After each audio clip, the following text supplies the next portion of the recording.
नमस्कार दोस्तों, मेरा नाम है रजत शर्मा। आप सभी का स्वागत है एमपीपीएससी स्टडी आईक्यू प्लेटफॉर्म पर।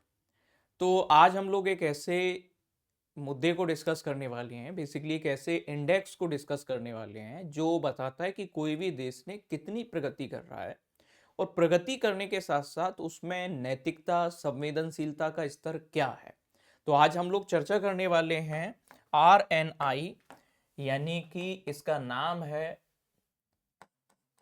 Responsible nation index. ये बहुत न्यूज में बना हुआ है।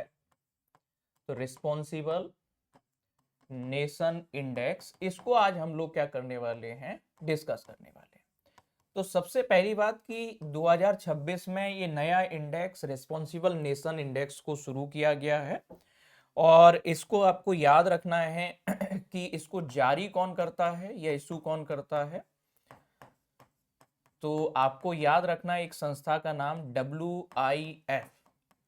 तो WIF संस्था जो हमें देखने को मिलेगी कि वर्ल्ड इंटेलेक्चुअल फाउंडेशन, इस संस्था के द्वारा इस इंडेक्स को क्या किया जाता है, जारी किया जाता है। पहली बात, सबसे पहला क्वेश्चन आपसे जो पूछा जा सकता है कि कौन सी संस्था के द्वारा इसे जारी किया जाता है, तो वर्ल्ड इंटेलेक्चुअल फाउंडेशन नाम की जो संस्था है, इसके द्वारा रिस्पॉन्सिबल नेशन इंडेक्स को क्या किया जाता है, जारी किया जाता है। इस इंडेक्स के जारी किए जाने के पीछे उद्देश्य क्या है, क्यों इस इंडेक्स को या इस सूचकांक को डेवलप किया गया है, तो इसके पीछे अगर आप उद्देश्य देखोगे कि रिस्पॉन्सिबल नेशन जो इंडेक्स है, इसके पीछे मेन उद्देश्य क्या है। एक तो आपको क्या है कि नेशनल प्रोग्रेस, राष्ट्रीय प्रगति को तो देखना ही है।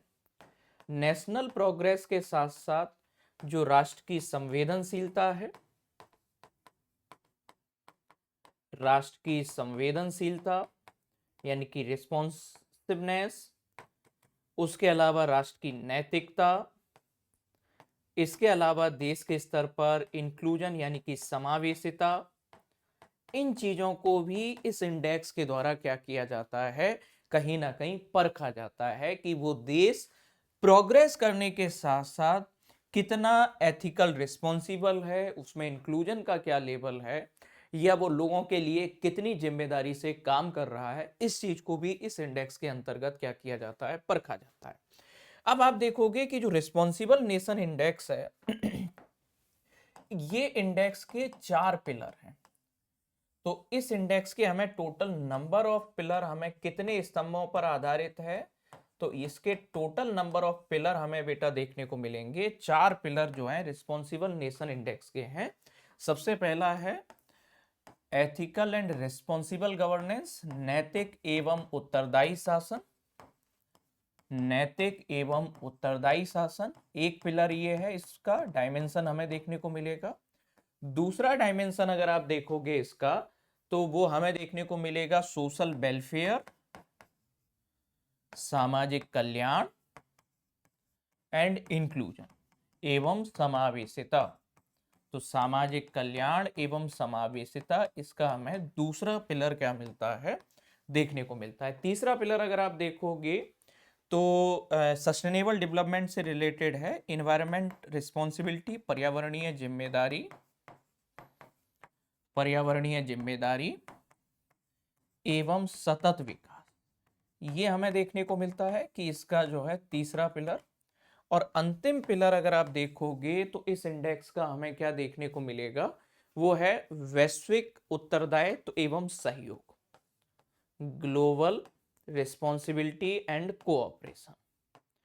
तो ये रिस्पॉन्सिबल इंडेक्स कितने पिलर पर आधारित है, तो ये 4 पिलर पर आधारित है। किसके द्वारा इसे जारी किया जाता है, तो इसे आपको याद रखना है वर्ल्ड इंटेलेक्चुअल फाउंडेशन नाम की जो संस्था है, उसके द्वारा इस जो है इंडेक्स को क्या किया जाता है, जारी किया जाता है। अब मेन बात यह है कि जो रिस्पॉन्सिबल नेशन इंडेक्स 2026 आया है, ये RNI 2026, इसमें अगर आप रैंकिंग देखोगे तो रैंकिंग हमें क्या देखने को मिलेगा, तो इसमें आप देखो रैंकिंग देखा जाए कि कौन से देश ने शीर्ष स्थान को प्राप्त किया है। तो रैंकिंग में अगर आप देखा जाए या किस देश ने सर्वश्रेष्ठ प्रदर्शन किया है, तो सबसे नंबर 1 पर आया है सिंगापुर।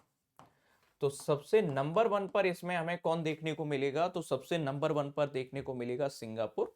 दूसरा पोजीशन हासिल किया है इसमें स्विट्जरलैंड ने। दूसरा पोजीशन इसके अंतर्गत जो हासिल किया है वो किसके द्वारा, स्विट्जरलैंड के द्वारा। फिर तीसरा स्थान जो है वो हासिल किया है डेनमार्क ने। इंडिया की क्या पोजीशन रही है, तो रैंकिंग में अगर आप देखोगे कि इंडिया जो है, भारत ने रिस्पॉन्सिबल नेशन इंडेक्स में अच्छा प्रदर्शन किया है और ओवरऑल ग्लोबल बेसिस पर भारत ने 16वें स्थान पर आया है। तो आप देखोगे कि रिस्पॉन्सिबल नेशन इंडेक्स, इसमें सबसे पहला स्थान हासिल किया है सिंगापुर के द्वारा, दूसरा स्विट्जरलैंड है, तीसरा हमें डेनमार्क देखने को मिलेगा। भारत ने जो है कौन सी रैंक को हासिल किया है, तो भारत ने इसके अंतर्गत 16वें स्थान को, 16th रैंक को क्या किया है, हासिल किया है। इस चीज को आपको क्या रखना है, ध्यान रखना है। तो हमने आपको जो बताया कि अभी बहुत ज्यादा न्यूज में बना हुआ है responsible nation index, world intellectual foundation के द्वारा इसे जारी किया जाता है। क्या है कि देश की प्रोग्रेस के साथ साथ देश की रिस्पॉन्सिबिलिटी की भी जांच करना। 4 इसके पिलर हैं जिनके आधार पर इसे क्या किया जाता है, जारी किया जाता है, उस चीज को याद रखना है। इसके अलावा इसमें रैंकिंग अगर आप देखोगे, फर्स्ट पोजीशन रहे सिंगापुर की है, सेकंड स्विट्जरलैंड की, तीसरा डेनमार्क का देखने को मिलेगा। इसके अलावा इंडिया में ने इसमें कौन सा रैंक हासिल किया है, तो इंडिया ने इसमें 16th पोजीशन को क्या किया है, हासिल किया है। ये बात भी आप क्या रखोगे, याद रखोगे। इसके साथ ही अगर आप सिविल सेवा की तैयारी कर रहे हैं और एमपीपीएससी को अपना अगर टारगेट बना रहे हैं, तो हमारा फाउंडेशन कोर्स आप इसको क्या कर सकते हैं, ज्वाइन कर सकते हैं। इस फाउंडेशन कोर्स का नाम है आरंभ 19.0। ये फाउंडेशन कोर्स को आप ज्वाइन कर सकते हैं। ये लाइव फाउंडेशन बैच है 19.0। इसमें क्लासेस जो आपके शुरू हो रहे हैं, वो क्लासेस आप देखोगे कि कहीं ना कहीं 7 फरवरी से 7 फरवरी से इसमें आपके क्लास क्या हो रहे हैं, शुरू हो रहे हैं। तो 7 फेब से आपके क्लासेस इस कोर्स में क्या हो रहे हैं, शुरू हो रहे हैं। अगर आप इस कोर्स को ज्वाइन करते हैं और मेरा कूपन कोड आरजेटी लाइव को यूज करते हैं, तो आपको मैक्सिमम डिस्काउंट देखने को मिलेगा दोनों ही कोर्सेज के ऊपर, चाहे आप गोल्ड लें या प्लेटिनम लें, दोनों ही कोर्सेज पर आपको मैक्सिमम डिस्काउंट अवेलेबल रहेगा। फिर भी अगर कोर्स से रिलेटेड कोई जानकारी चाहिए तो आप कॉल कर सकते हैं 9283996921। इस नंबर पर जो है क्या कर सकते हैं, कांटेक्ट कर सकते हैं। इससे आपको क्या हो जाएगा, और ज्यादा जानकारी, कोर्स को कैसे एक्सेस करना है, इन सारी चीजों के बारे में जानकारी मिल जाएगी। थैंक यू एवरीवन, बने रहिएगा एमपीपीएससी स्टडी आईक्यू के साथ। Thank you.